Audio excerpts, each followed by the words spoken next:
Hey, welcome back to another episode of the Movie Bros podcast. This Featuring is Mick. and Biggy.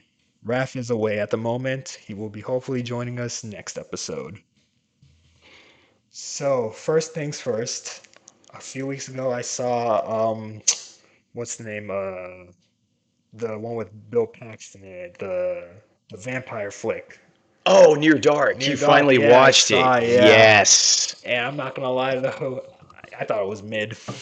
Oh, God, I had a feeling you were going to say that. I, Ye- I I had a feeling you were going to say that. Yeah, like first things first, like the main character, I thought he was just boring. Well, I can't argue with you there. Yeah, like he like the other vampires shadowed him. Yeah, but you got to think in a situation like that when you got people like Bill Paxton, Lance Henriksen, and Jeanette Goldstein. Yeah, Yeah, you better be able to hold your own. I mean, he wasn't bad, but it was one of those situations you had the dynamics of like three really great actors, yeah, you and know. actors that had just worked with each other the year before in Yeah, Alien. exactly, Like, exactly. but and then also it made me realize that Bill Paxton plays mostly the same character in almost every movie. Like Well, most of his movies, he plays the same character. he Like, well, yeah, I mean, but like you know, okay, how do I put this? How there's so many movies that we watch with actors that you are used to playing a certain character and you never complain about it unless it's like Steven Seagal or yeah, Jason Statham or something like that, but you know what you're going to get. It's like the best way that I can describe it. It's like you get a cheeseburger, right? hmm You know what you want, you know how you want it made, hmm and it's always good every time you get it. yeah. That's the perfect example of what Bill Paxton is. I mean, because you got to think we've got actors like Gary Oldman, Daniel Day-Lewis, Christian Bale. Well, we can get that level of versatility and stuff like that. I think with Bill Paxton, thanks to how much you praised him, like I always kind of like expected more of him. You Yeah. know what I'm saying? Like I think his best performance was in Frailty. I've Oh only yeah, seen it yeah. like I mean, if you were to do like a top five greatest performances, that would 100% be on that yeah, list. I agree. for sure. But back to Near Dark, it had the same problem that John Carpenter's vampires had, like a lot where like the vampires would just mess around and not like kill the people that they're after. You know what Yeah. I'm saying? Like at one point towards the end of the movie, like um him and them are trying. What I think his name was Caleb. That was Yeah, the it was name. it was Name Caleb. Caleb. Yeah, Yeah. he was trying to like him and his little sister were trying to get away with the vampires, Yeah. and like she gets ahead of him, and they just pull up and take her again. And then I was like, bro, what the hell is Well, this yeah, but shit? you Like, but you it gotta was so think this dumb. was typical of '80s cinema. Then like how many Friday the 13th movies have you watched where you had like one of the victims do the dumbest shit ever to like try Yeah, to not get killed and they still fall into the same trap every time. It's a part of that '80s trope, yeah, like but continue. I want to hear more.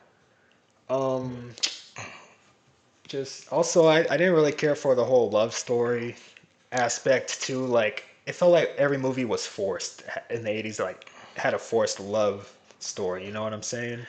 Yeah, I think it's that again, like, because I can always meet you in the middle on things. hmm I do think it's just kind of cliche in general with vampire movies where you always have to insert the love story, Uh-huh. aspect of the film. It was certainly a part of the movie I didn't care for either. Yeah, I did not buy them. You know, Yeah. I'm like, fuck you, you vampire! You turned me into a vampire. Get away from me, man. Like, what? Well, I mean, his hormones were running high. He like. I mean, you think about it. Like most guys, when they're younger, they see a hot chick. They don't think about the repercussions of their actions. They're just like, I don't hmm know, man. She's pretty hot. Like, I might be willing to do a lot of stupid things. I don't know.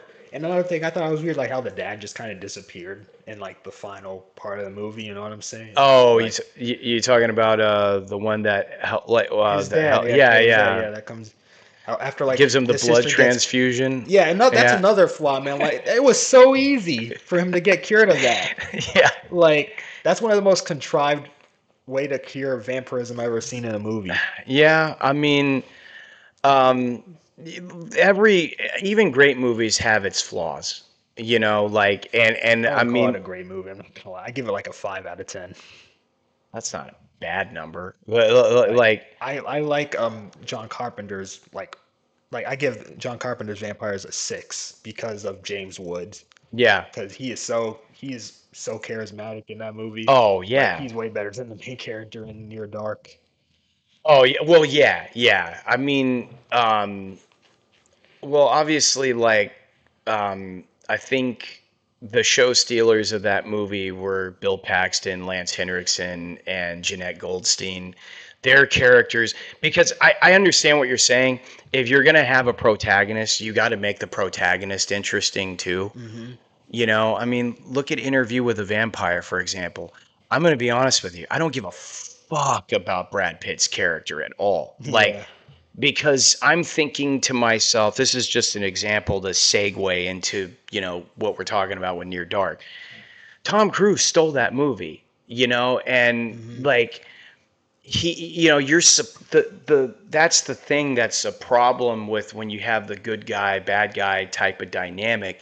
You have to find a way to make the good guy as interesting as the villain is. Hmm. And I think like we've a lot of people say, well, that started happening in the 90s. Like, no, that's been happening a lot longer than that. Like, I mean, you can go back to the 80s, you'll see it in there too, and like with Caleb's character, and it wasn't that the actor did a terrible job. Like, I don't think he was a bad actor or anything like that. I think the problem was He is wasn't given much substance yeah, he wasn't given much to to work work with. with. Yeah. Yeah, and it's like because I've noticed a lot of people they'll watch a movie and if like they see that the character isn't interesting, they automatically assume that the actor is bad. I'm like, no, not really. If it's poorly written and you're not giving them much to work with, Hmm. there is some actors where you don't have to give them much to work with and they can fucking make chicken salad out of chicken shit, but that's not every actor. Yeah. I know that I'm the kind of actor, give me a good script, give me something that I can work with. And I mean, I don't need you to, give me the whole skivvy on everything, but give me enough to work with, and I will do everything within my power to turn out a good performance. Yeah, but this wasn't the case with that. No, no, no, not But at all. I agree with you there. I agree with you on that, and I agree with you. Yeah, the blood transfusion thing is pretty flawed too. They could have done something to give a little bit more detail on that because it was a little too cut and dry, hmm and the love story aspect. But I mean, that's to be expected because you know, have almost especially. I mean, you had the Lost Boys, you had all these other vampire movies, even Fright Night to a degree. yeah. You always had a love story thread in there. It's just, I think, if anything, and I agree with you, it was a little bit on the contrived side. hmm And it's unfortunate too because the movie was co-written by Eric Red, Yep, who writer wrote of of The Hitcher. Hitcher, Yeah, yeah, yep, and he did in The Hitcher. It didn't have a love story. I mean, they had Jennifer Jason Leigh, but like that's probably one of the better like platonic like kind of things like in a movie. You know oh what I'm yeah, saying? Like no forced love story, none of that. And it's absolutely. still tragic whenever she dies. You Oh know? yeah, that does suck. That Yeah. like yeah, because I watched it a couple of months ago, and I was like, damn, I forgot how hard it kind of hits you when Jennifer Jason Leigh's character gets killed. Yeah, and the way she does go out is Brutal. brutal. Even though you don't see it, Yeah. it's still like. Well, it's But they showed it in the remake, I heard, and they it's like did, they it's not did. nearly as effective. No, no. I mean, and they kind of swap spots too in the It's the remake. guy. Yeah, Yeah. and I enjoyed the remake, but purely because Sean Bean was such a perfect choice to play John Ryder. You know, like that's genius casting in Yeah. that department because Sean Bean's from Lord of the Al Rings. Trevelyan I in think. GoldenEye. Yep, that's Yeah. right. In I haven't Patriot seen. Games, yeah. Yeah, there we go. Yeah, But like yeah, they cast him as John Ryder in the remake, and it was great. I got him confused with the other guy in from Mission Impossible 2. Isn't it Ridley Scott? Doug Ray Scott, yeah, Yeah, yeah, I don't know why I get those two he's mixed up. all right, you know. Like I know a lot of people like Doug Ray Scott. I've never really like. I know he was originally one of the Wolverine. like one of Yeah, the choices. Thank God that didn't happen. yeah. You know, Because thanks to Tom Cruise, because he was filming Mission Impossible 2 at the same time they're supposed to be filming X Men, X-Men, yeah. and Tom Cruise was like, no, you stay here to film this movie. Oh, And then, as you know, Russell Crowe was another choice he was the original choice, and he yes, gave it to Hugh yeah, he Jackman. recommended Hugh Jackman. Yeah, Yep, absolutely. the rest Like, is history. yep, 100%. Like, but you know, back to Near Dark, like its strong suits are obviously Bill Paxton, Lance Henriksen, Jeanette Goldstein. I do like the Western landscape. I think Hmm. that's great. I think that's something that kind of sets it apart Yeah, from yeah, vampire movies at the made it time. unique. Yeah. Oh, absolutely. Like, I liked the score from Tangerine Dream. I thought it was awesome. Hmm. Um, I, you know, like I did like how they gave. Like I liked how they didn't go in the typical vampire fashion with having fangs Yeah, and they don't stuff like that. even Yeah, you know, say the word vampire at all no, in the no. movie. I thought it was kind of cool that they kind of played down some of the vampire kind of like stigmas in Yeah. movies, especially during that time. And I think that's another reason why I think the movie is so kind of revered because for that period of time, like especially in the 80s, vampire movies had to have all those tropes like present, Yeah. you know, and they didn't do that. And it was directed by Catherine Bigelow, written by Eric Red and directed by Catherine Bigelow. Co-written. Yeah. Oh, Yeah. co-written. Yeah, that's Yeah. right. Yeah. But yeah, I'll give it that. It's different. Yeah. That's the main caveat. It's different. Yeah. And and I also recently watched, like, as you saw, 42 hours. Oh, 48 hours. 48 Yeah. hours. 42 hours. Yeah. So Cutting it I close enjoyed on the that. time. I enjoyed that a little bit more. Oh, awesome. Well, Like, to give me the skivvy on that. I want to hear this. I really enjoyed it, man. I like him, Eddie Murphy and Nick Nolte's chemistry. Oh my God, it's the best, isn't it? Yeah, Like like that. That's one of the things that made that movie, and it was great. That was Eddie Murphy's first movie, yeah, yeah, and that's right. he was 21. Hmm. Nick Nolte was 41. That was Yeah, crazy. it was perfect though. Like because it made the. That's the thing that I love about Walter Hill's films is he makes everything feel real and Hmm. gritty and urban, and I that's what I love about that film. And he has a way of being able to mix elements of comedy and darkness and just like violence, and he strings them all together really really well. Uh-huh. Yeah, it was cool to see Sonny Landham. Oh yeah, Like Sonny that's Landham. the only thing that I've ever seen him other than Predator. Oh no shit, really? Yeah, like That's apparently he so. was in the Warriors too, but he was like a Yeah, cop, like he very was also briefly. in that Stallone movie Lockup that Oh, came out in okay. '87. All right. Yeah, it was pretty cool to see him, and what Ramar was pretty good at. Oh, as Saw it as the Gans. villain. Yeah, as Gans. Yeah, he Yeah, was great. Like they had very fleshed out characters in that movie too.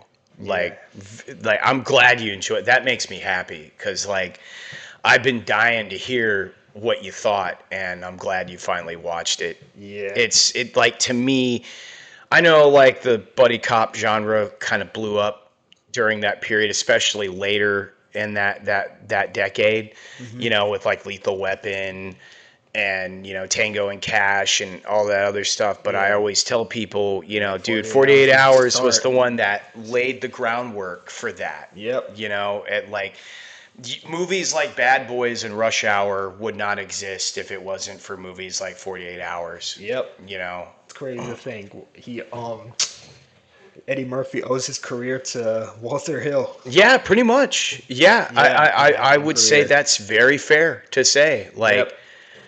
because I mean, I don't think Eddie Murphy would have got Beverly Hills Cop if it hadn't have been for 48 Hours. He had a string of successes because, like, I think the year after that, he went on to do Trading Places. Yep, Trading And then Places, Beverly Hills. Beverly Hills Cop, Golden Child, Yep. like Coming to America, Yep. all that stuff. Like he was tearing it down in the 80s. Like Yep. he was going on a good tear of like success during that period, even all the way to the 90s. Mm-hmm. Like Eddie Murphy had a pretty damn good career, that's for sure. Yep. For sure. That's cool though. Like I'm glad that you finally watched it.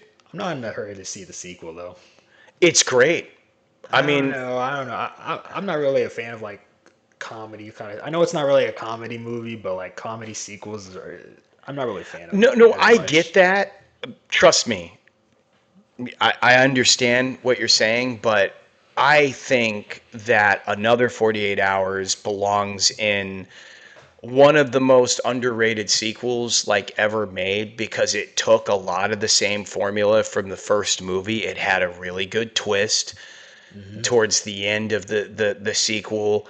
It still had great characters because Walter Hill has always put a great emphasis on making memorable characters in all of his films. And that's why the guy's in like my top 5 like filmmakers of all time because there's been very few movies he's done where I'm like, I don't really like this that much, or I expected better from him.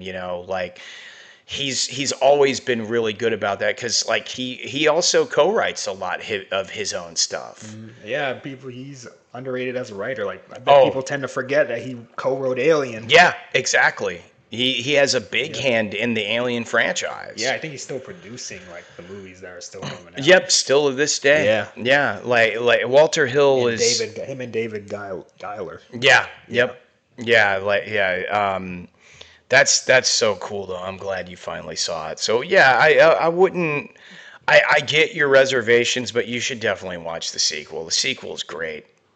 It's probably a little bit funnier than the first one, but it still has a lot of that grit that the first film does.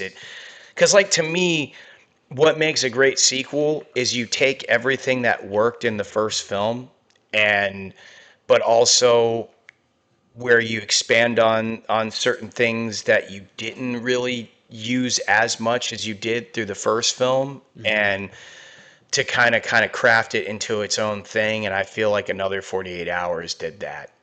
Yeah. Also, it was cool to see young Jonathan Banks. Yeah. Like, Yep. It wasn't the last time he was in a movie with Eddie Murphy. Didn't he play the villain in Beverly Hills Cop? Yep, he did. He Yep. did. And also Brian James was there too. Yes, good old Brian James. Yep. And Annette O'Toole. Yes, from the original It. Yep. And Superman 3. Oh yeah, that's right.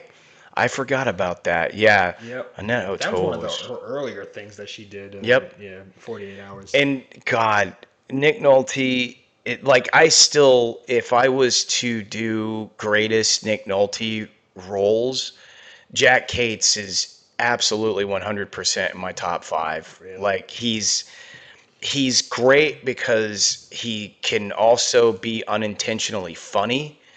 And like he's really good at playing the I'm a cop, I need to see this through and make sure that this investigation gets solved through any means necessary, and I think he does a great job of like portraying those type of characteristics. Like and especially like the shit that him and Eddie Murphy say to each other in the first film is like it's one of those things. Eddie Murphy, I almost would say that Nick Nolte is almost as funny as Eddie Murphy in that movie. Yeah. You know, like But unintentionally funny. yeah, unintentionally funny, but like that's what makes it so genius because he's not trying to be funny and in a way like obviously Reggie's character he's just kind of a funny charismatic dude naturally. Yeah. And like you kind of see a side of Jack Cates that you're not used to like really seeing, or like his coworkers, I guess you could say, like at the police department are not used to seeing. Yeah, I think Richard Pryor was up to play Reggie Yeah, originally. Yeah. yep. Originally, yeah. Yep. Yeah, which he did work with Walter Hill and God, what was the name of the movie? Brewster's Millions. Yeah. That was Like another comedy. Yep. because I Heard of think that. Brewster's Millions came out before 48 Hours. I think it came out a year or two before 48 Hours. But that's awesome. What else did you watch this? Oh yeah, I saw Black Rain, Oh, yeah, okay. I've been dying to hear that too. and I enjoyed it. Like, Awesome. Awesome. and yeah, um, what was I gonna say? Uh, there was a part in the movie where I think it was kind of a missed opportunity Yeah. where like what the Japanese detective Oh, that they're hanging. Masato. Yeah, Yeah. there was a part in the movie where he was like training with a sword. Oh, and Moss, not Masato. Moss. I was thinking of the pro wrestler. Yeah. There was a part where he was like training, like where what's his name? I think his name was Nick. Was Oh, yeah, Nick Nick and Conklin. Vincent? Yeah, Nick and They Vincent. yeah Yeah. they interrupt him at like some sort of like sword like kind of Yeah. I thought they were gonna lead into something like that. I thought at the end that he was gonna have like a sword fight with Sato. Sato at the end Yeah. or something like that. But that was a missed opportunity. Like they set up that scene that would have been cool. I know they wanted to give the win to Nick, Yeah. but it would have been cool to see something like that. Well, I agree with you. I like the only probably small criticism that I have of that movie is I've always thought I wish Nick would have killed Sato Agreed, instead. man. I know. I was like, damn it, he got off too He easy. did the honorable thing, and it's like, dude, like he fucking chopped, Yeah, Vincent's head off, man.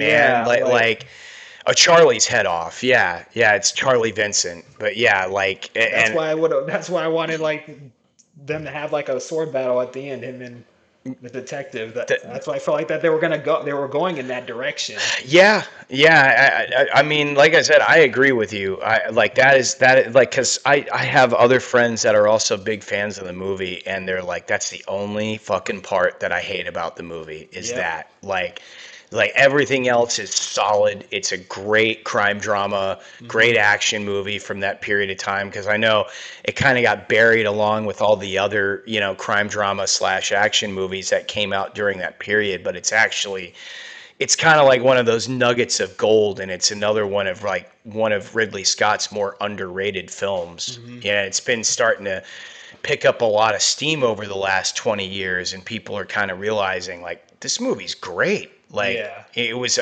another one of those I movies that thought was kind of slept on Kate too. Capshaw wasn't in. I didn't really see the point of her character, Kate Capshaw. Oh yeah, Yeah. yeah, as Joyce, yeah. Yeah. It was like, oh, okay, another possible love interest for Michael Douglas. Which, well, it's Michael Douglas.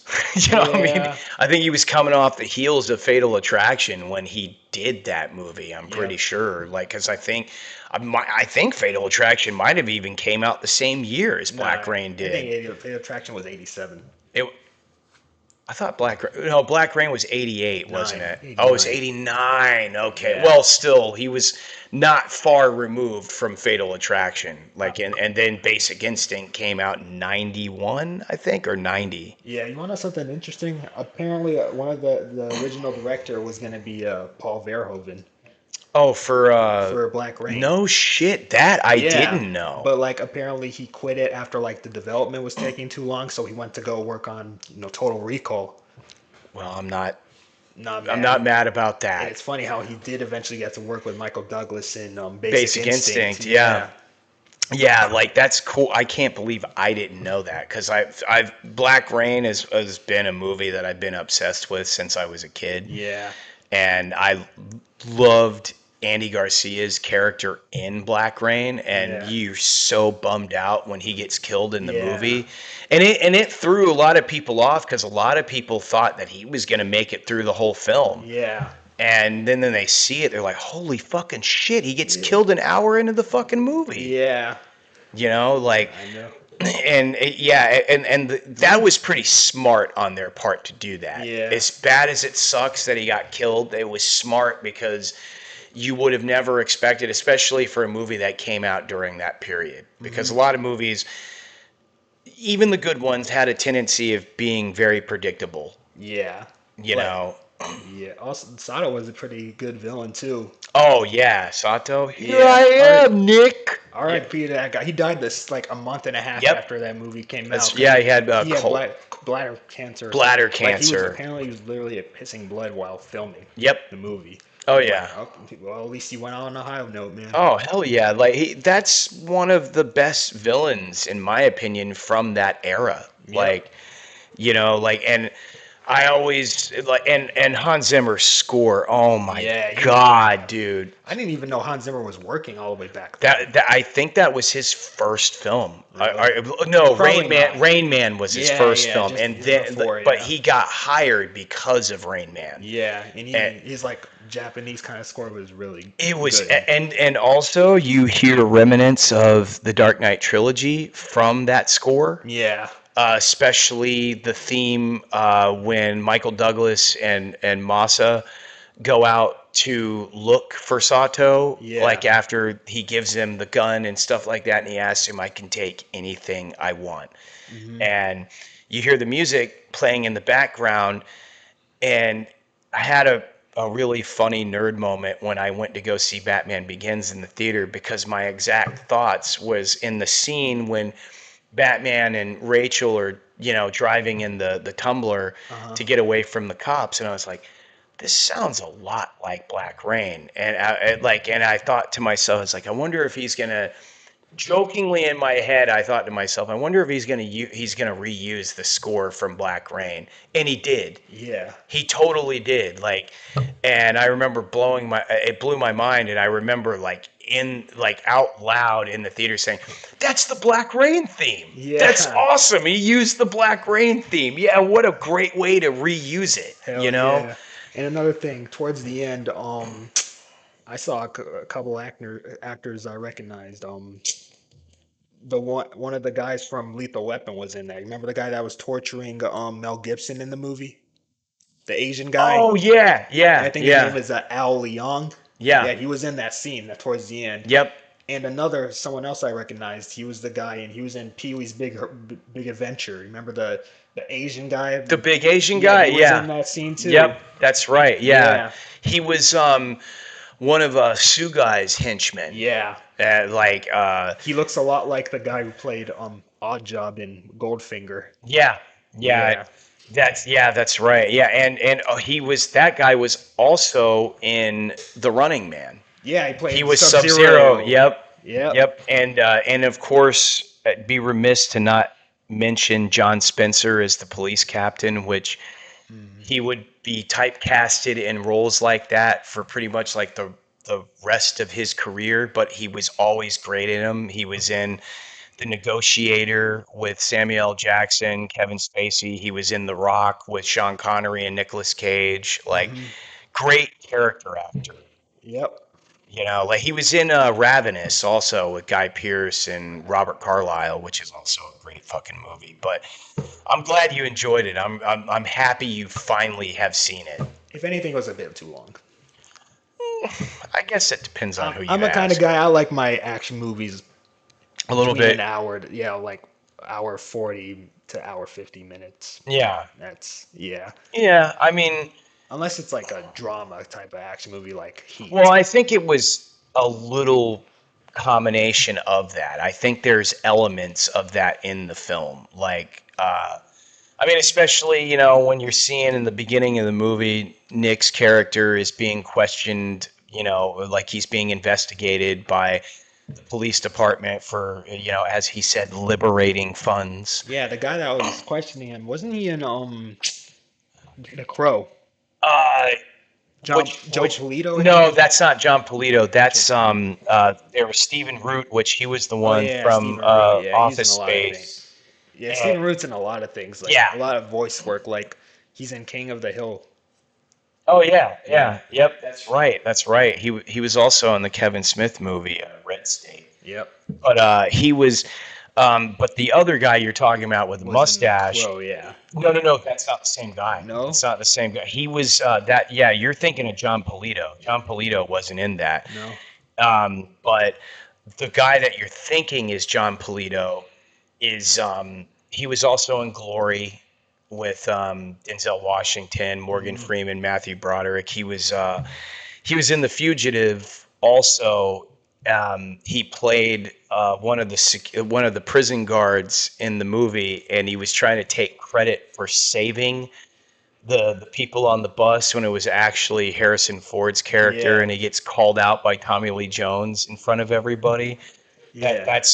I don't remember him by name, but I have seen him in so many movies growing up. So many.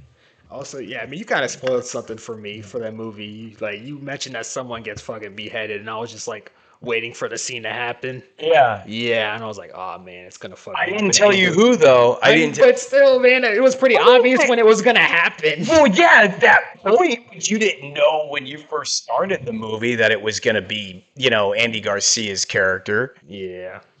To be fair, I was like, all I said is somebody gets beheaded, and it's very upsetting. Well, That that was might pretty have been obvious. Yeah, So I'm like, I know they ain't gonna do that to Michael Douglas. yeah. Well, yeah, of course. But I thought you might think that it might have been Massa instead of Andy Garcia. Nah, I was hoping. it was pretty obvious that if anything, it was gonna be Andy Garcia. Yeah, it still pisses me off to this day, though. Yeah. I mean, it had to be that way. It's kind of like one of those things like The Mist. I can't stand that ending because it's so bleak, but I do recognize the brilliance of it, and the movie wouldn't have been able to be set apart if you wouldn't have ended it that way. So I get Yeah. it. But like from a creative standpoint, I completely understand it. But I still hate it because me and Wayland watched it like a month ago, and he's like, I hate it that Charlie gets killed in the movie. He's like, I love Charlie. I'm like, I do too. That was my favorite character in the movie. Yeah. And everybody else I know like that's seen it and loves it universally agrees. Yep. But that is it's in my top 5 Ridley Scott movies of all time. Like, I love Black Rain. Yeah. I gotta see more of his movies. Ridley Scott. I looked at his filmography. It's not very that long. It's not, at least of the stuff he directed. I think more or less you just got to kind of stay away from some of his newer stuff that's come out over the last decade. It's like he's kind of lost it. Like He he's really kind of has. like whatever about. If it feels like doesn't put as much effort anymore. I at don't this think he point. does either because He feels like a director for hire at this point. in his Oh, career. absolutely. It's just kind of name value more than just putting out a great movie. Like, I mean, come on, Gladiator 2? Yeah. And I don't and I say this every time. I don't care what anybody says because a lot of people that defend it will be like, "Oh, but he's been talking about doing that for 20 years." I know, and I didn't agree with it then, and I don't agree with it now. I don't care. Like, Gladiator never needed a sequel. Never. It was perfect. Ended on that note. I think it's lazy to go and do a sequel, and a subpar one at that. Over 20 years after the first film comes out. Yep. Over 20 plus years. And you go and you make that. I know what you mean. I just, and it, what it reminded me of, too? It reminded me of when he did Prometheus in Alien Covenant. We're all thinking, oh, this is going to be great. He's returning to the Alien franchise. This is going to be amazing. Big disappointment. Oh yeah, one thing about Ridley Scott is that he's a bit overly ambitious. His own movies crumble under the weight of like his their ambition. Yeah, I agree with that. I agree with that. Like, I think it's good to be ambitious creatively, but I think you also got to know, like, okay, maybe this might not work. Maybe I should scale this back a little bit. Yeah. You know, and I liked the idea of Prometheus. Yeah. You know, it's not a terrible movie, but I never feel the need to go back and watch it. And I think instead of doing, and I also thought it was predictable. So, okay, now you're going to basically do an origin story on the Xenomorphs. Yeah, and it's like no one asked for Yeah, that. yeah, exactly. I mean, I know there's a lot of people that are interested in that. I don't understand why. Yeah, I like don't need to know where the xenomorph comes from. yeah, I've like never cared about that. yeah, like some answers are, I mean, some questions are just like best left unanswered. I agree. I think it's probably because of all the horror movies we love. Like, you create that mystique, and it makes the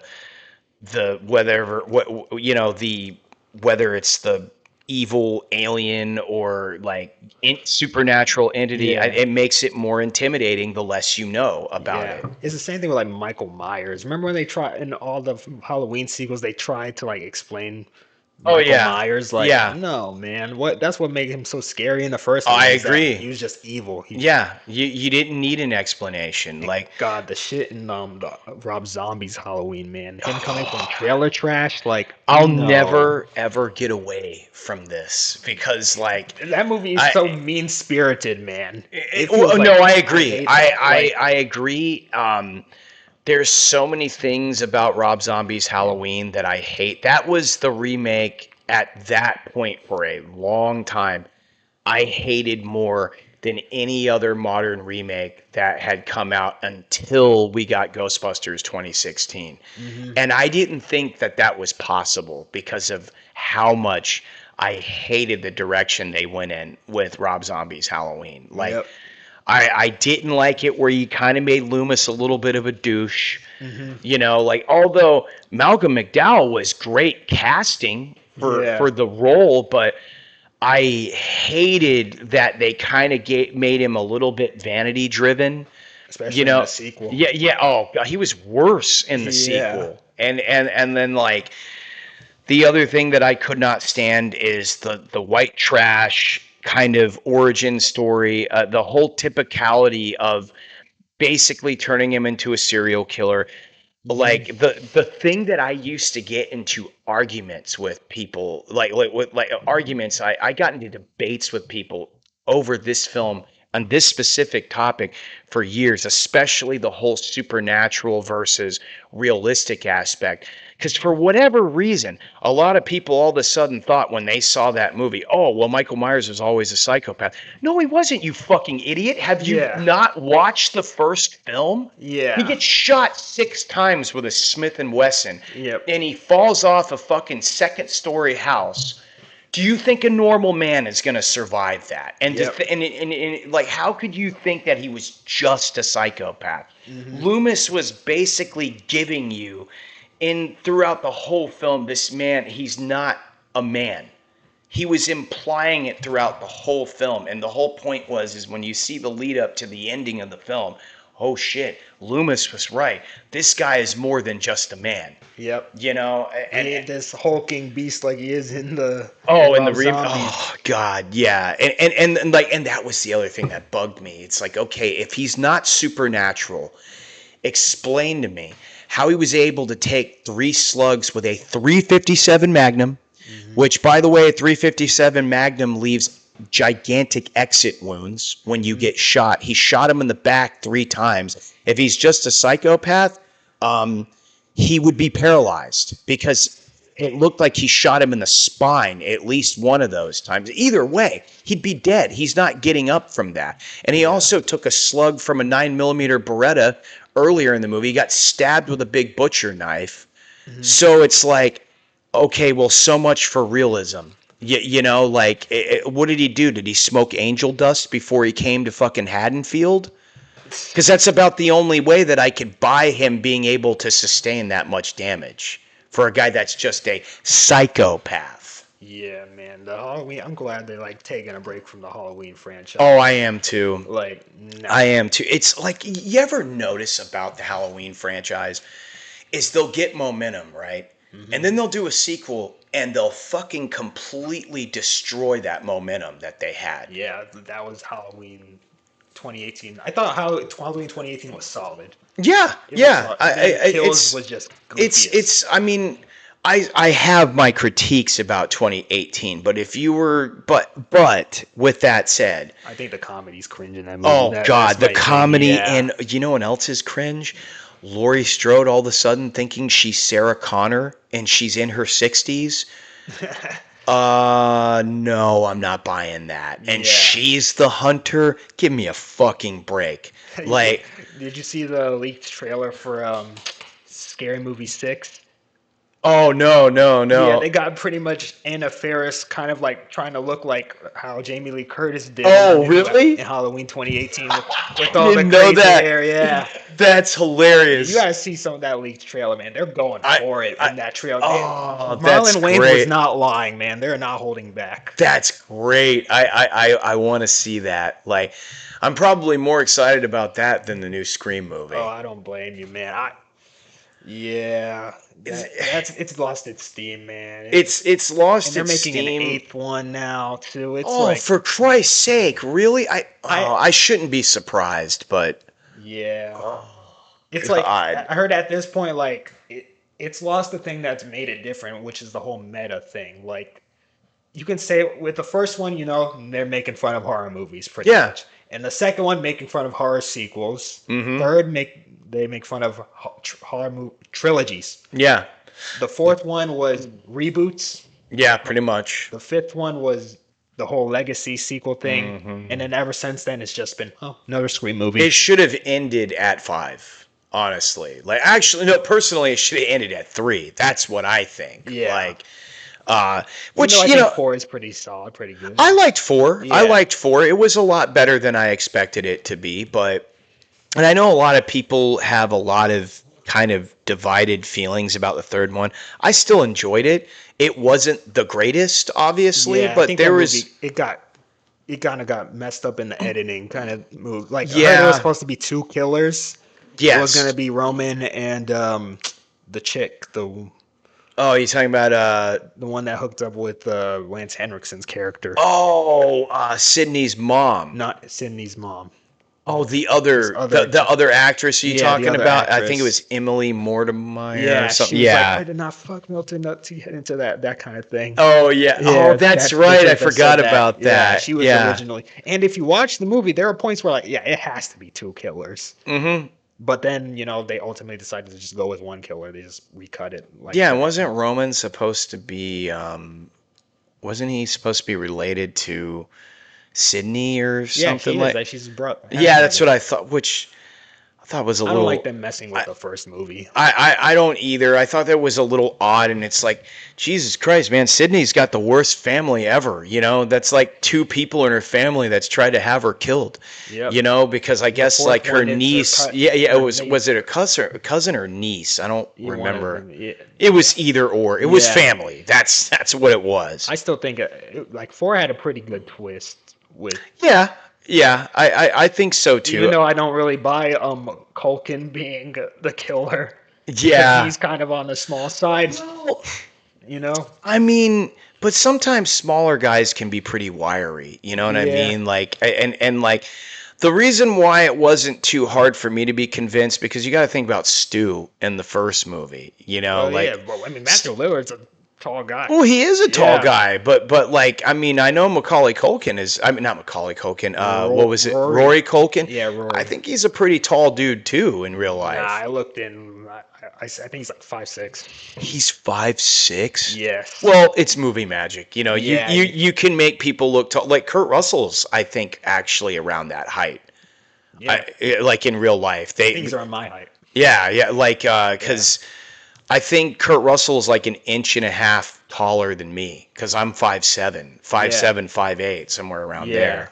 But because I mean, when they did Tango and Cash, they set it up to where it looked like Stallone and Kurt Russell were around the same height. They are. Well, I know they are, but like they wanted to make them look taller, for the sake of the movie, because actors back then were always kind of, anal about how tall they looked in Yeah, that's the thing. especially Like action movies. most people, like look at Chuck Norris. That dude's like 5'8", Yeah, yeah. and he. I He's hope a, he doesn't fucking strike me down for saying that.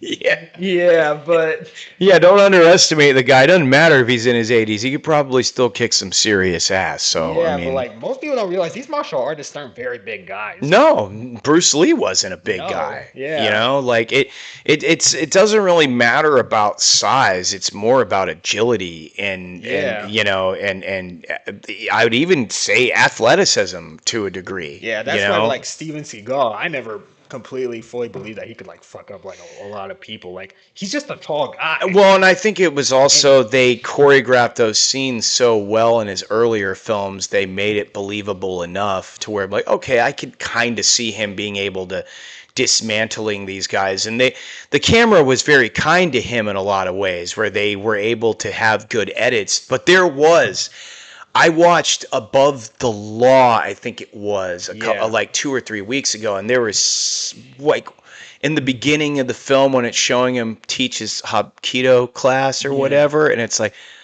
they should have left that out because some of the choreography reminded me of, remember when you would see Seagal going out in his gi and everybody's just basically bumping for him the entire time to make him look stronger than he really The is. guy literally has a clause in his contract that says like he cannot lose a Oh, fight.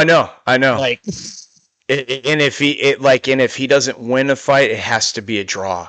Like it cannot be a complete yeah, loss. I think under siege, like I forgot what he said, but let's just say he's not a guy that would put up with Seagal shit. Nobody did. Yeah, Like that's the reason why Seagal's career kind of got cut short because the guy couldn't get out of his own fucking way. yeah. Like, which is a shame because I love his earlier stuff. I Oh really yeah, that's do. his peak. Yeah, absolutely. Like, Ever since then, it's just been direct-to-video movies. well, oh God, yeah, and which is funny because I also watched Out for Justice the other day, and I also watched Just Cause, which is a great movie. Uh, Blink, which is one I haven't seen in a really long time. I've only seen his early stuff. Oh, That's Steven Seagal, yeah. yeah. You Oh, know, like almost all of the titles of his movies, like all of the titles of his movies are ridiculous. Like Hard to yeah, Kill, Marked for Marked Death, for Death. A Dangerous Man. Well, Like that's his later stuff. Like, yeah, Hard to Kill. it worked, Kill. oh, go ahead. Hard to Kill's original title. You know what the original title was? Oh It God, was so much cooler. what It was was it? called The 7-Year Storm. That is cool. Because like he gets put in that coma for Yeah, 7 years, oh, that and his makes a lot of his character's sense. name is Mason Storm. How, dude, I never knew that. That's Yeah. crazy. Like, that would have been a better title. Yes. Man, what a fucking missed opportunity. Well, it was still a another great. It run-of-the-mill was Steven Seagal movie, but yeah, it was still a great movie, though. I mean, I was like kind of like whenever he got put in a coma, I was kind of like, oh hell yeah, he actually took a hit for once. yeah, Hell yeah, yeah. yeah, exactly. Like, but I've always been kind of like a rabid defender of his earlier stuff. It was Yeah, like I was like, it's not no, like they're man. bad. They're just Well, no, one you of know the how like some people, because they know who he is now, yeah. they just shit on everything he's done. It's like, well, hold on, you need to take a step back. Hmm. Like, I understand the guy's a douchebag. I'm not going to argue with you there. Yeah, but And I understand that a lot of the movies that he's put out over the last 20 years have sucked. I'm not arguing that either. But his earlier films were great. Yeah. Like, I will staunchly defend that. Even when I go back and watch those, I'm always just like kind of cringing at like how like no one can touch him. You know what I'm saying? Oh, yeah, Like yeah. like say with Donnie Yen and Ip Man, that's more believable in my Oh, opinion. yeah, for sure.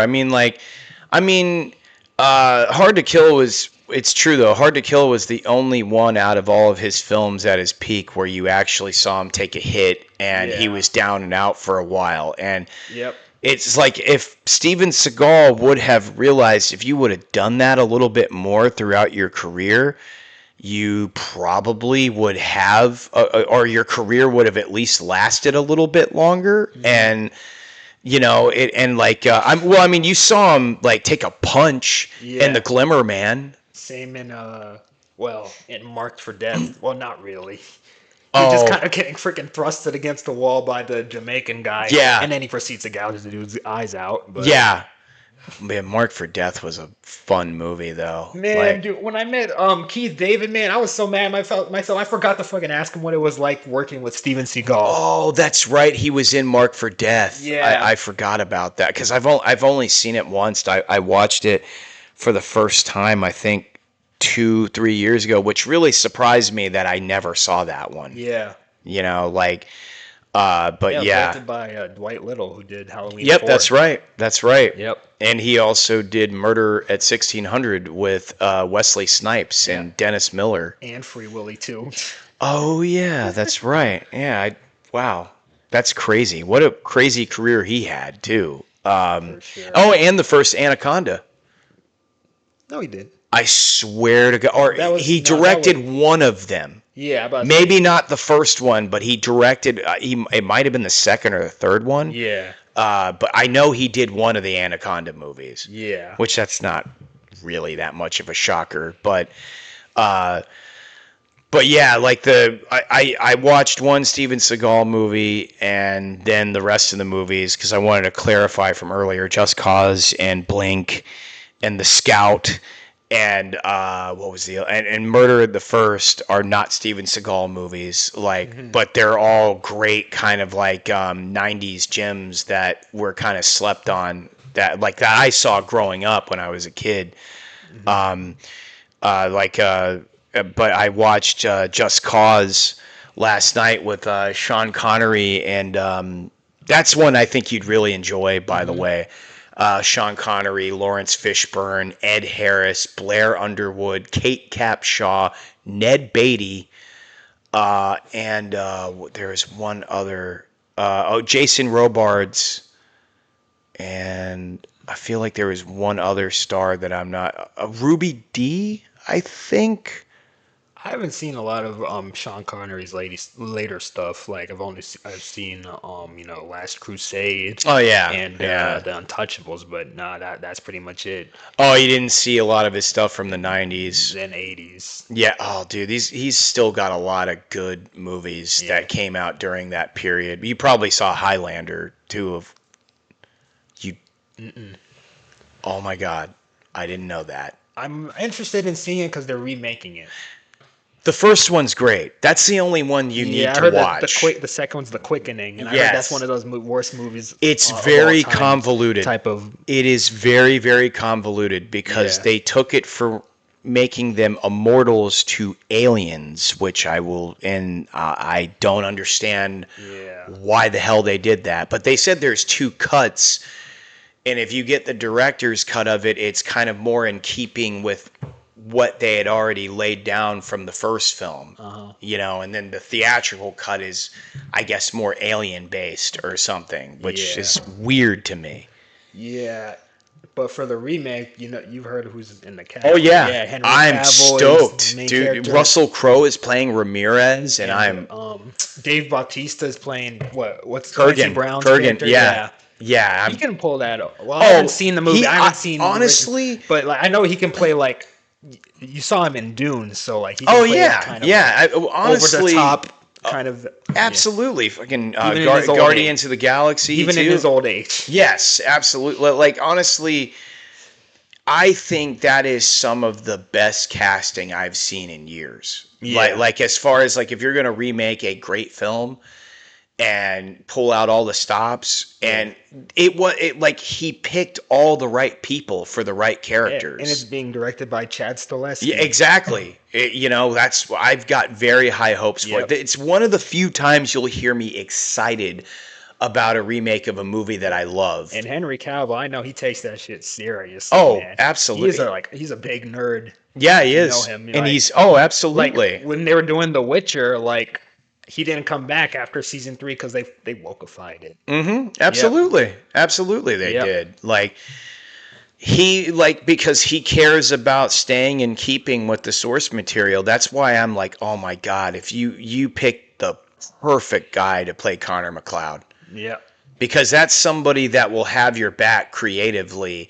It's like Hmm. he'll be able to get in there and be like, nope, we're staying in keeping with what this character represents, and I don't want to change that. Yep. Like, and yeah, I'm glad he's he's getting like a resurgence in his career, like me too. because He he got deserves it. screwed over with that whole DC situation. Oh, dude, yeah. Like imagine that, man.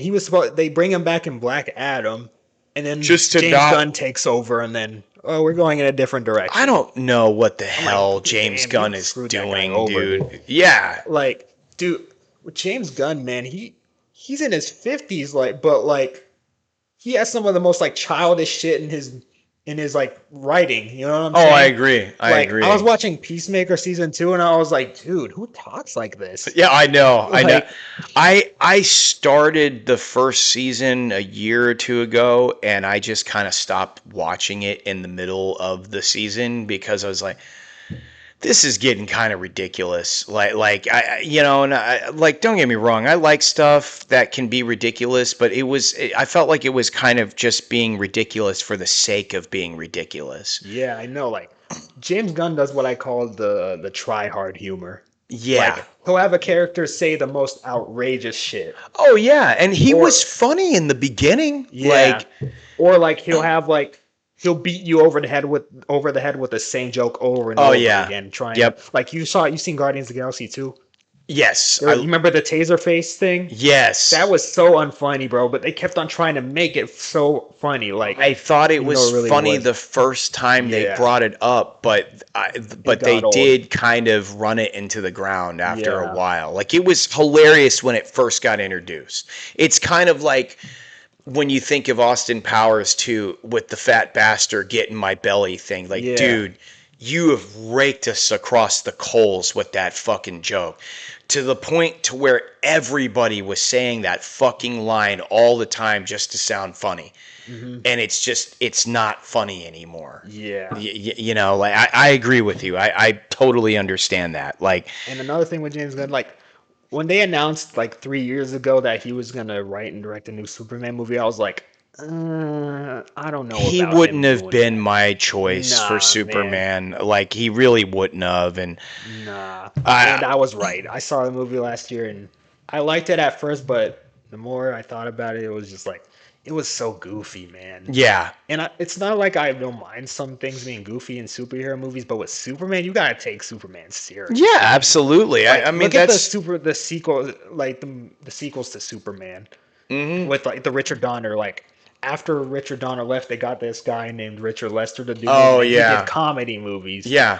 And And he injected that into the movies, yes, and and it they just didn't didn't work. work. Yep. Yeah, yeah, because which speaking of, good humor and delivered well, but moving away from James Gunn because James Gunn, I think he takes the things that he was good at in the beginning, and like you said, he beats you over the head with it because it's kind of all he knows. Yes. Edgar Wright, on the other hand, is still got it in my opinion because I watched the Running Man remake. I told you I finally Hmm. watched it.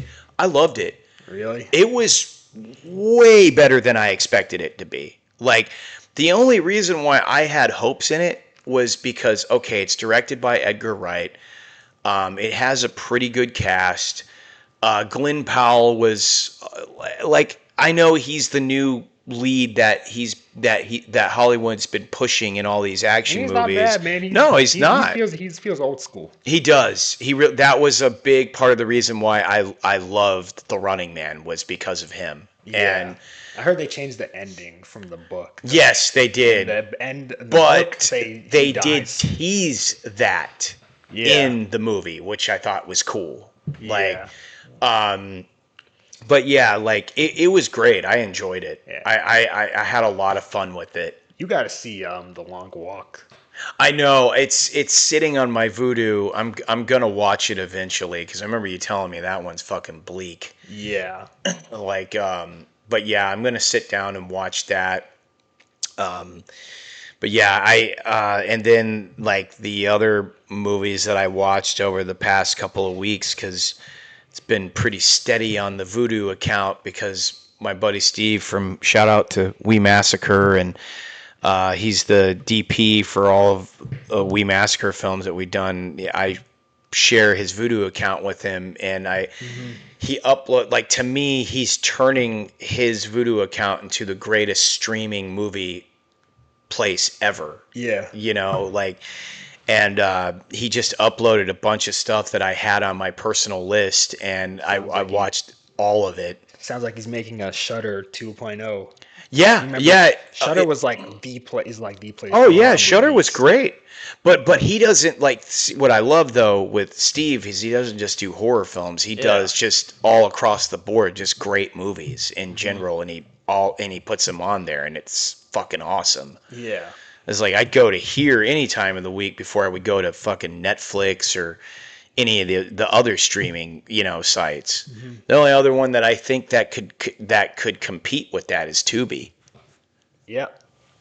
A lot of hidden gems on there. Oh, dude, yeah, absolutely. Yep. I want to. Shit, man. Next movie I gotta check out is Wall Street. Oh I wanna yeah, look more you do need into- to see I that. want to look more into Oliver Stone. Oliver Stone and Walter Because I Hill. saw Conan the Barbarian for the first time not too long ago, and yeah, I think that was during the time when he was on Blow.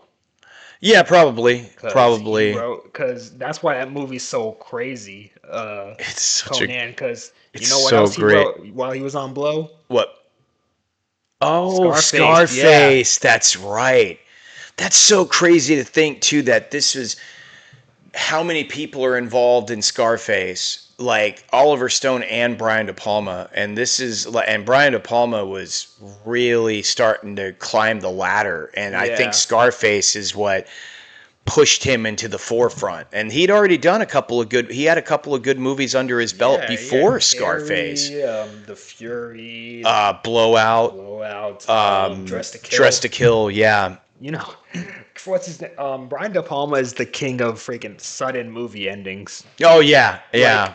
Like, Carrie ends with the jump scare, and then credits. Yeah. The Fury ends with the guy getting blown up by Amy Irving. Yeah, and then credits. Yeah, there's one. And Dress to Kill ends with the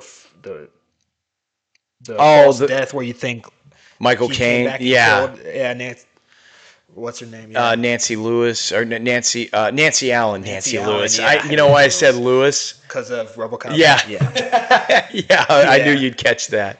But that movie just ends suddenly. Also, Blowout ends suddenly too, like with the at the end where what was that? That's the one with John Travolta and John Lithgow. He literally that ending kind of messed up, man, because like he literally like records like her dying, her death screams, and uses it in the movie that he's making. Oh yeah, Remember that's right. That's like his job. job. He's a sound guy. Yep. I forgot about that. I got to go back and watch it again because I watched most of it like a couple of years ago, but I didn't finish it. Yeah. But I liked what I saw because like I wanted to kind of go down a Brian De Palma rabbit hole because I've seen so many of his movies, but there was a few that he'd put out that I hadn't seen, and Blowout was one of them. I know. Damn. One thing about De Palma is that I was kind of iffy on him about is that he doesn't change up his cast. I'm kind of weird about directors that do that. Like they always have like the same cast in every movie. One thing I'll give Ridley Scott, he changes up his cast. Oh, absolutely. Yeah, absolutely. I agree. Like, I mean, I also like it. Yeah, I see what you mean. Like, I don't mind if you work with like one or two, maybe three of some of the same actors, but fill out the rest of them with a bunch of people that I know we De haven't Palma, seen like, you was work with. Married to Nancy Allen. Mm-hmm. So, they were in a few.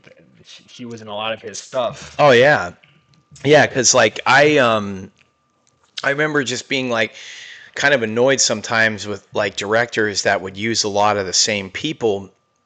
And like, for example, when sometimes Christopher Nolan would annoy me with that, with certain like films. Michael Caine and every movie, I all of mean, his movies. I get it, like, but there are some other ones where I'm like, damn it, dude, this could have been a chance for you to work with somebody you haven't worked with, and it Yeah. could have been really cool, Yep. you know, and it would like, because I mean, he used Tom Hart, he's went with Cillian Murphy with a Yeah. lot, like a lot. And Michael Caine and Cillian Murphy were probably the two that he's worked with the most. But hey, with the new one that he's coming out, the Odyssey, Nolan, Yeah. he's changed. He's using a lot of people he hasn't used before. Yeah, Like John what Leguizamo. Yeah, John Bernthal. Yeah, John. I know that. I was so stoked when I But saw he's John using Bernthal. Elliot Page in it too, and he's Yeah, playing a I know. soldier. Oh God, I didn't know that. Yes. Oh God. So prepare for that. Well, he did use Ellen Page back in Yeah, in Inception. Yeah. So, and then he's also Matt Damon. I think this is the first time he's. Yeah, I working think with Anne him. Hathaway comes Yeah. back too. Yeah. Like, Tom Holland.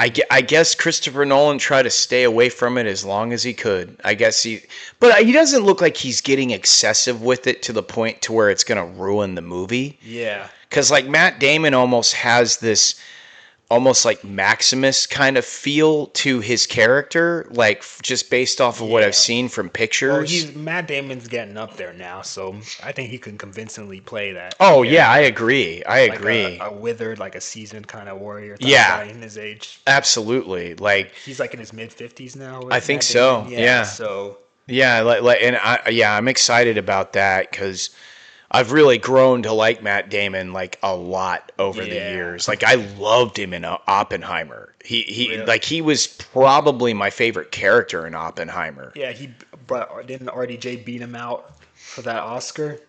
Oh, you talking about for Oppenheimer? Yeah. Yeah, I think so. Did you think he was truly better in that movie than Matt Damon? I think the way I look at it, I think they just wanted to give RDJ it because he's been in this so long. Yeah, I think that's what And it he had was. that great comeback with Iron Man. Yeah, oh, of course. So they probably maybe the people at the Oscars finally decide like, yeah, it's about time he. It's kind finally of got difficult it. because it's like But did he truly does deserve it? deserve it, but I don't know if I would have said he was better than Matt Damon because like I felt like Matt Damon's character, what I liked those performances where the best way that I can describe it is like how Matt Damon kind of approached the general that he plays in the film. Mm-hmm. He went into it very matter-of-factly without being too methody about it, and I think that's what made it feel so much more real. And I'm not saying that Robert Downey Jr. did a bad job by any means. He was excellent, but it's kind of one of those things like, well, you kind of expect Robert Downey Jr. to be great in everything he's in. Yeah, but like he's another one of those actors that kind of plays a lot of the same characters. Yeah, he does. Maybe he because does. I've seen him as he was Iron Man. I just always see him as Tony Stark now. Well, yeah, I mean, Like with him being Doom this year, I'm like, that's so lazy, dude. yeah. That is so fucking lazy. It's desperate. It is. That's It is. what it They is. want to make that money again, so they're doing everything they're doing everything they can to harken back to the way things were, so they can get people back in there. And I hear he's gonna have the mask on the whole time, so we'll see. I just You know don't think he's right for Doom. I think would have made a great Doom. Who? Adam Driver. Yes, he would have. He can bring that like intense. I don't really know too much about Doom. Like I never really followed the comics.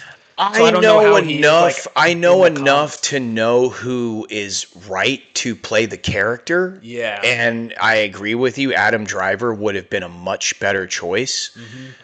Which, ironically enough, he's going to be in the sequel to Heat, Yeah. which I'm super. That is like the only sequel that has come out in probably the last 7 or 8 years that I'm stoked about. What makes this feel different from you from like Gladiator 2? What makes you think this I'm isn't gonna be glad one of you those asked me that. I'm situations? glad you asked me that question. I'll tell you why. Because for one, what I read about the book that the sequel is based off of is fantastic. And you're bringing in Christian Bale, you're bringing in Leonardo DiCaprio. It's, Michael Mann is coming back. It's going to be, as I can tell, that I have this feeling that Michael Mann is probably thinking this is going to be one of his last movies, so he's thinking go home, go big or go home. He hasn't done a movie in a while, has he? He did that Ferrari movie with Adam Driver, but I don't really have much interest to see it. And he's been wanting to develop that movie for years. Like, Christian Bale was attached to that project like 5-6 years ago. Yeah. And it's actually been out there longer than that. Yeah. And he finally got it made like a year or two ago. And it seems with Michael Mann, he's a little more choosy. Yeah, he is. And that's another reason why I have confidence, because although he did that Black Cat movie with Chris Hemsworth and I wasn't that crazy about it, but I think he kind of learned after he did that, okay, I need to maybe choose a little bit more wisely. And he writes his scripts for the most part, right? Yeah, he does write a lot of his films. And I think that from what I've read, I like about what the direction they're going with the sequel. At first, yes, I was like, no, why are you doing this? And then when I saw that they added Christian Bale, Adam Driver, and Leo and stuff like that, I was like, okay, this might have a fighting chance. And then when I found out about one of the characters in the movie, he's almost like a Waingro type of character, but I wouldn't say worse. But he's not as sick and depraved as Waingro, but he's a pretty sick guy, and I think he's gonna give Waingro a pretty good run for his money. And a lot of people think Christian Bale is going to play that character. Al Pacino's coming back, right?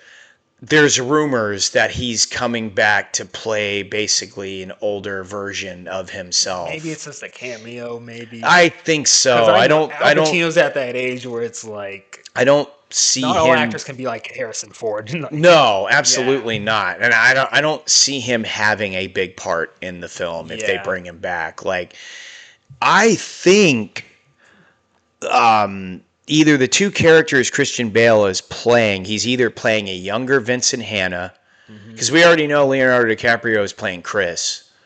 Like, he's either playing Vincent Hanna or he's playing the villain from the book that the movie's based off of that came out 4 years ago. Yeah, I think he wants the movie to come out sometime next year. Yeah, they said he's shooting it this August. Yeah. And I got high hopes, and I think it's going to be good. I like it's like I said, it's the first sequel in a really, really long time that I like.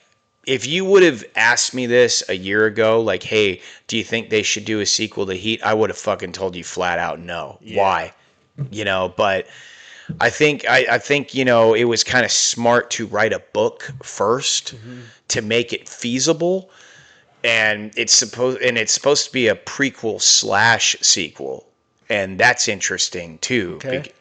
And so speaking of Heat, man, rest in peace to Tom Noonan. Yeah, dude, that's crazy. We were just talking about him Heat last episode. I think so. Tom Noonan died. Heat kind of gets brought up a lot in our episodes. Like underrated, that guy. Yeah, he really was, dude. Like, I love Tom Noonan. Like, he's worked with Michael Mann twice. Like, he worked with him. Yeah, Manhunter. Yeah, Manhunter. That was the first thing I saw Tom Noonan in was Manhunter. Yep. It was Manhunter, Monster Squad, and Last Action Hero. So, and it was just kind of crazy when you found out he passed away. Like, damn, that's a shame, dude. Because same with Robert Duvall. We were just talking about Apocalypse Now last episode. Yeah. He dies. Maybe we're fucking bad luck for some. Yeah, maybe we should stop talking about certain actors. Well, then again, they were pretty old, to be fair. Yeah.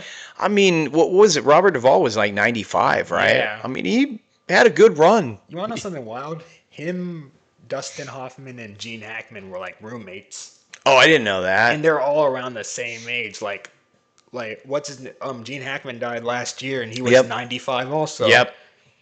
And then I think Dustin Hoffman's about. I think he's almost 90. I was gonna It's say, like hopefully I this think isn't he's an like order thing. Don't. 88. I think he was like 88, 89, Yeah, maybe somewhere hopefully. So around next, there. hopefully he's not like the next one. Dustin Yeah, Hoffman, Jesus. yeah. I mean, we're gonna lose some more, unfortunately, Yeah, because this they're this all year getting already. up there in This age. year has started hard. But there are Like, some. I mean, but you know what it reminds me of? It reminds me of 2017 all over again because yeah, we lost Bill Paxton, we yep. lost Powers Booth, Mhm. we lost. Who else did we lose that year? We lost a lot of great actors that Yep. year, and like that. That's so like we lost Rutger Hauer in 2019, which is Hmm. crazy to think that he's been gone that long. Yep. You know, but yeah, I mean, What else? Catherine O'Hara died earlier this yeah, year. that's fucking crazy. Yeah, She was like only 71. yeah. Well, Tom Newman was about what 74.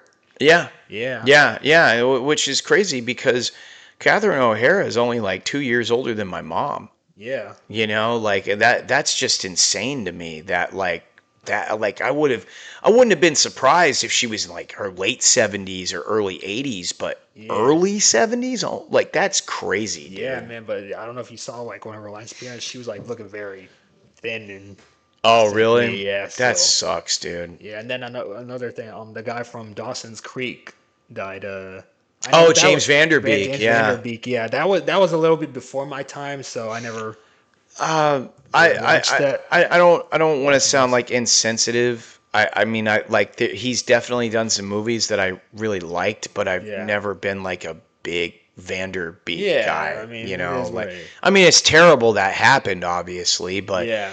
I'm not like He's like his late 40s, right? I'm taking. Yeah. Like, I mean, it's a damn shame that he died the age that he did. Yeah. That sucks. But like, Him and the guy I'm that played Black Panther, Chadwick Boseman, died of the same thing. yeah, The colon cancer. yep, that's crazy. Like the ones that obviously that I took a lot harder than James Vanderbeek was Robert Duvall and Tom Yeah. Noonan. Like those guys were such a big part of my childhood, Yep. growing up and watching movies. Like those guys, I've seen so many movies with them in it. Like Hmm. through my, anywhere from the ages of, 7 or 8 to throughout my teens to all the way throughout my 20s, like Yep. Another guy, this guy Eric Dane. He was on that show Grey's Anatomy. yeah, I keep seeing that. Yeah, he was like in his early 50s. Yeah, Yeah, he had like ALS. that's insane, It's dude. like, yeah, like I said, man, this year has started off rough. Yeah, seriously. Like, I mean, we've seen a lot of a lot of big actors Yeah. die. Gene Hackman was Yeah. last year. A bunch of like TV actors recently too. Like Yeah, the guy, you ever watch Sanford and Son?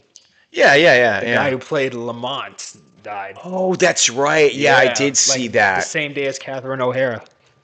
Wow, that's Yeah, he was like in crazy, his late dude. 70s. That's crazy. Did you see about all the things that they've been saying about Jim Carrey? Yeah, because he looks like a little rough. The guy Do you doesn't look that wonder? bad. He's like in his early No, 60s, but like a early lot to of mid people are 60s. thinking that at this point, all the things that we've heard this year and all the crazy shit that's been going on, I'm wouldn't be surprised, but a lot of people are thinking that he was cloned because of how different he looks in comparison of how he looked. Just like, I mean, yeah, he's in his mid 60s. I get it, but I don't know. I don't know. Like, I don't rule anything out. I mean, it I does sound insane, but think about all the things that we found out this year that are fucking insane. Yeah, I think it's kind of hard to go back to rational thought yeah, when all the things that we've been seeing revealed this yeah. year.